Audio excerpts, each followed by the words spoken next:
Supreme Court has wrestled with the free exercise clause for over 60 years. Many cases go before the Supreme Court when it comes to what is in the best interest of society, best interest of the public, best interest of the parent and the child of those parents. Like, for instance, in a case one time, I think it was in Ohio, Amish parents said, we don't want our kids to have to go to high school up to 8th grade. Then we're taking them out because we don't want them in there, because we don't like what is taught. We don't like the peers. We don't like the influence. We don't want that. So what is best interest for the public is that to have those Amish kids educated in that high school. They've ruled on those cases, on others as well, regarding the free exercise of religion. And just on Friday, they made the big decision that parents should be able to opt out of classes that they don't like in Maryland. And this has got to make Rosalind Hanson, director of Moms for Liberty, very happy. Hello, Rosalind. How are you? I'm wonderful. How are you? I'm good. I was reading this case. So what happened was, I guess it's in 2022 or something. And Maryland is really good about allowing parents to opt out of classes. In this particular case, they were going to be taught, I think it was 22 different types of text and things that were going to be included in the classroom that they felt would be towards LGBTQ community. It would be a way of being inclusive, and then they were going to teach a whole bunch of stuff. And the teachers were told that whenever they were to look at the type of material that was going to be presented, they said, is it heteronormity reinforcing disruption? Is it cisnormity reinforcing disruption? Are the power hierarchies that uphold the dominant culture reinforced or disrupted? So they were looking for particular types of instructional information that would be given to kids from kindergarten all the way up that were to break this idea that there's this structure in place that creates harm to anybody that's not kind of in that structure. Am I sort of summing up what they were intended to look for back in 2022, 2023 when it came to the materials they present to the kids? That's exactly right. So they were specifically curated texts under the premise of inclusion and diversity. And originally, parents were afforded the ability to opt out of these one-sided books that are focused on disrupting cis heteronormativity, like you mentioned. And so as a Catholic, right, myself and other members of a variety of different faiths joined together, and we really wanted our opt-out back, right? We didn't say to change the curriculum. We didn't say to take the books out. We simply said, you gave us the right to respect our religious beliefs, and then you took that away literally overnight. One day in March, they said publicly they would keep it in 2023, and the very next day they sent a statement that said, no, we're going to revoke the opt-out. And then rallies ensued, again, a diverse coalition of religious families. All we ever wanted was to get that opt-out back. And thankfully, on Friday, the Supreme Court vindicated that. And diverse, so Christians, Jews, Muslims, you had everybody there at a bunch of press conferences saying, it's not that we hate, this just goes against our religion and our practices. One of the members of a school board had said, this is a quote from this thing, saying that when they were asked about this, is let's see, our family's core values and core beliefs, just telling kids, okay, so this person said, it's not fair. It's not really about your core beliefs or family. It's just another reason to hate another person.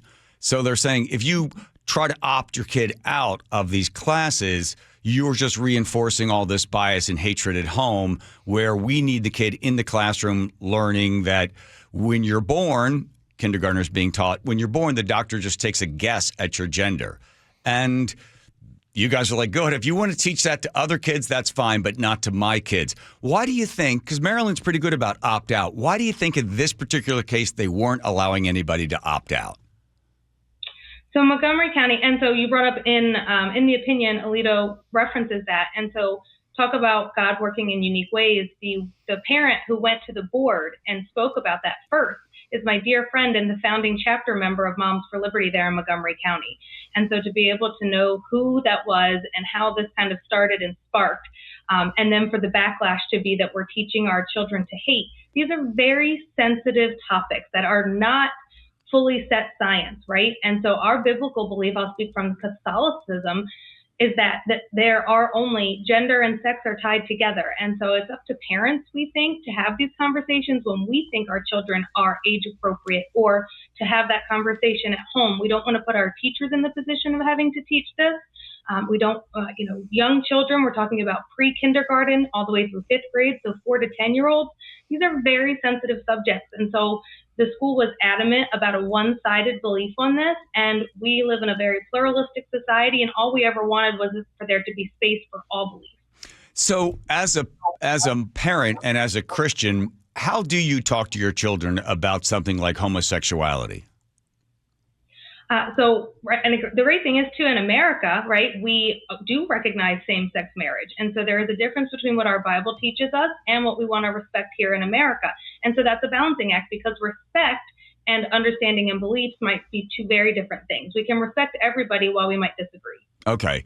And one of the reasons they gave that they didn't want anybody to opt out, because it would be too administratively, it would be too difficult because too many parents wanted to opt out. And then I think one of the school board or teachers or what a principal said, it would also stigmatize the kids that are in the class that didn't opt out. They would feel somehow that they were then, that they weren't part of the group, that they were in the class, and why are all my friends opting out? There must be some reason I should feel somehow offended or victimized by the fact that I'm not opting out of the class. I mean, they kind of sort of a weird sort of circumlocutory logic of, well, everybody has to stay in so no one feels bad. Right.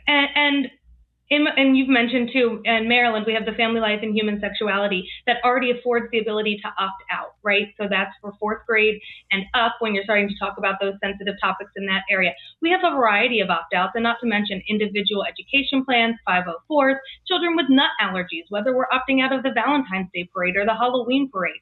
We have had, this particular case, too, the opt-out was working. It wasn't an issue until it was said that it was an issue during litigation. Did you think at any time you would not win this case? It's been a 2.5-year road and it can be discouraging, right? You go to district court and you're told you don't have standing, or that your religious beliefs don't matter, right? Or it's not strict scrutiny. And then you go to the fourth and you have a really strong dissent. And so, less than 2% of cases that are appealed to the Supreme Court actually get heard. And so we were very, very much relieved and excited that the Supreme Court took this up. It's a shame that we had to hear things like lace, leather, underwear, and drag queen come out of our Supreme Court justices' mouths. But it showed the whole country this is a common sense answer, and it's a blessing that it got to the Supreme Court. But it should have never got here to begin with. So, Rosalind Hanson, the director of Moms for Liberty, I guess the folks on the other side say if we just want children from kindergarten to fifth grade or whatever, we just want them to know that there are different types of people. And this is their argument. And if we teach them that now and they learn about it now and they're exposed to it now, then we would eradicate, transphobia or homophobia. That if they're taught about it now, we are creating a more inclusive society. And the response I think I would have to that is that these are formative children, that there are children, right? And so it's up to us when we have a very religious belief about marriage between being a man and a woman, or sex and gender being uniquely tied together. Our doctors do not guess at what sex we are when we are born. And so these are conversations for parents to have, because again, we want to be able to teach respect and tolerance, but also make sure that we are holding true to our foundational religious beliefs. And I don't think that our teachers should be put in the position to have these conversations. For example, Pride Puppy, one of the books, the word queer was written 4 times. We shouldn't be putting our teachers of our 4-year-olds in the position of having to define the word queer to our 4-year-olds.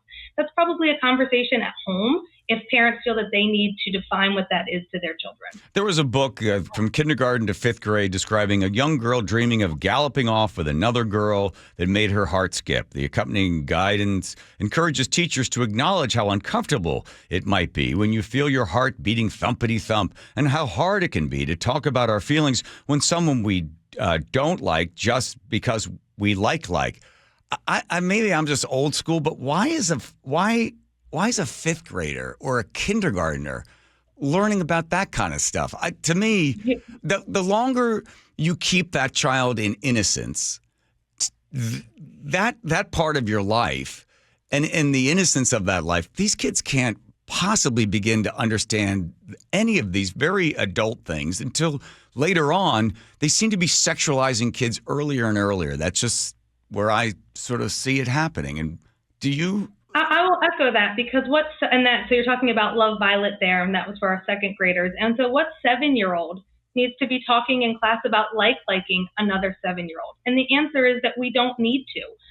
And another part that is, while we do have a pluralistic society, right, celebrating same-sex marriage depending on your religion, that is against your religious beliefs, right? So you can be tolerant and respectful that it is a civil union in the United States, but some of these texts are very normative. And then you add in the authoritarian relationship between a teacher and a student, and then you're like, wait, what we're learning at home is different than what we're learning at school. Who am I supposed to believe? My teacher, who is literally being instructed to disrupt my either or thinking, or trust mom and dad at home? Right. So in this particular case, and you, by the way, people have said horrible things about Moms for Liberty. Death threats and all this other stuff comes from the activists on the far left.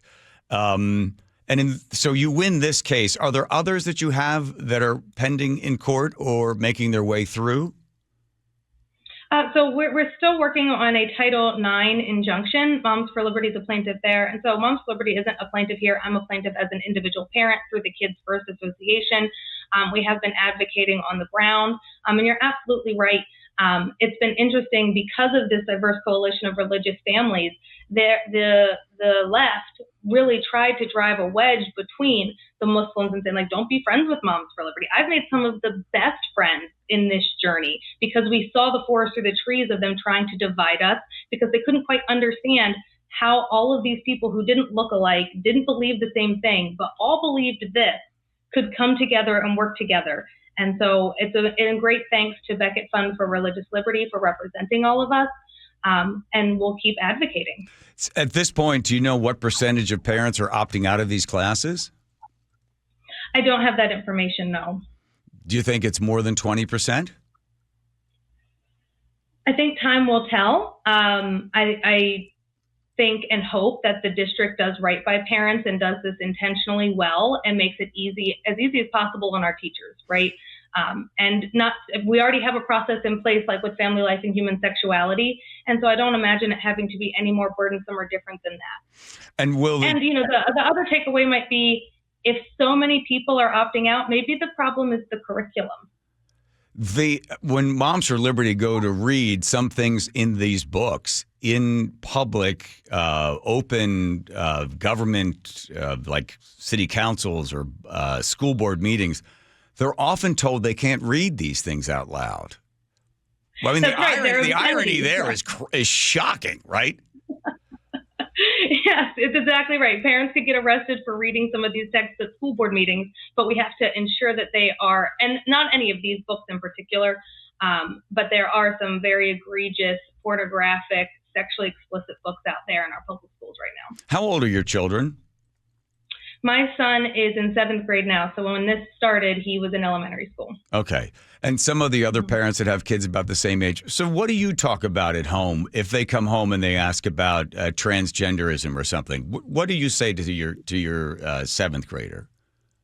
So on the topic of transgenderism, boys cannot be girls, girls cannot be boys.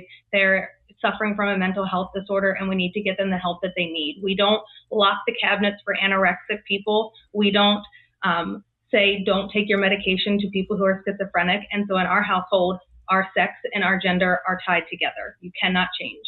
So how does your religion, your Christianity, how do you use that in action to teach your children to be loving and respectful of all?